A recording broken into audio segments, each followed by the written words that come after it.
День дипломатического работника – профессиональный российский праздник. Только настроение, с которым отмечают его в Абхазии, праздничным назвать трудно. Вот уже 10 лет подряд, 10 февраля, все дипломаты республики вспоминают семью Вишерневых – Дмитрия и Ольгу, которых застрелил в их автомобиле уроженец Чечни, имевший уголовное прошлое.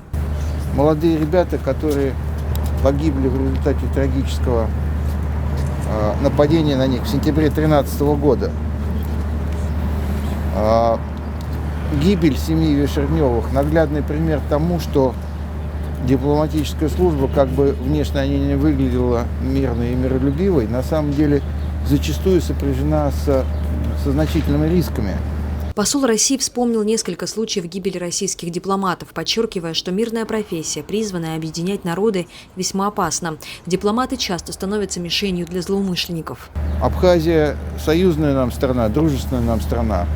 Но во многих странах, в первую очередь в западных странах, наши дипломаты вынуждены работать в условиях, развязанной против нас полномасштабной русофобской кампании. Мы сегодня перед началом этого митинга вспоминали нашего посла Андрея Карлова, трагически погибшего в Анкаре. А из недавнего, как вы знаете, в Афганистане после подрыва смертника погибли два наших товарища в Кабуле. Вишерневы были убиты за год до Олимпиады в Сочи. Убийца использовал при подготовке к убийству самодельную бомбу. Поэтому квалифицировали преступление как террористический акт и не стали искать заказчика. А Вишерневы получили по ордену Мужества посмертно. Одной из версий убийства была цель разлада в отношениях России и Абхазии.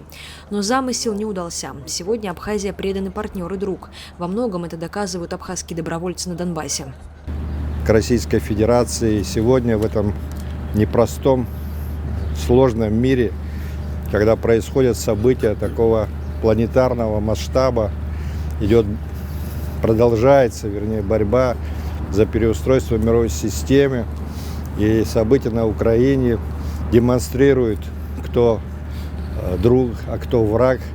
Как говорится, друзья познаются в беде, и в это сложное время наши граждане Абхазии плечом к плечу с другими народами Российской Федерации отстаивают те принципы, за которые сложили головы еще во время Великой Отечественной войны наши предки. Сегодня непростое время. Мы пожелали всем держаться, и, безусловно, победа будет за нами. Много говорилось в День дипломатического работника о мировом политическом, экономическом и военном кризисе и о том, как важно сохранять человечность и добро в эти непростые времена. Мир нуждается в защите. Сегодня, по сути, все агрессивные, все агрессии. Вот то, что происходит в Киевской Руси, это разве не агрессия? Это продолжение того же фашизма, который было, скажем, 80 лет тому назад, да еще раньше, 1000 лет тому назад. Мир находится возле. И для того, чтобы это все остановить, необходимо добрые взаимоотношения между государствами, между народами. Митинг завершился возложением у мемориала семьи Вишерневых. Празднование Дня дипломатического работника продолжилось за закрытыми дверями российского посольства. Марьяна Котова, Инала Гухава, Абаза ТВ.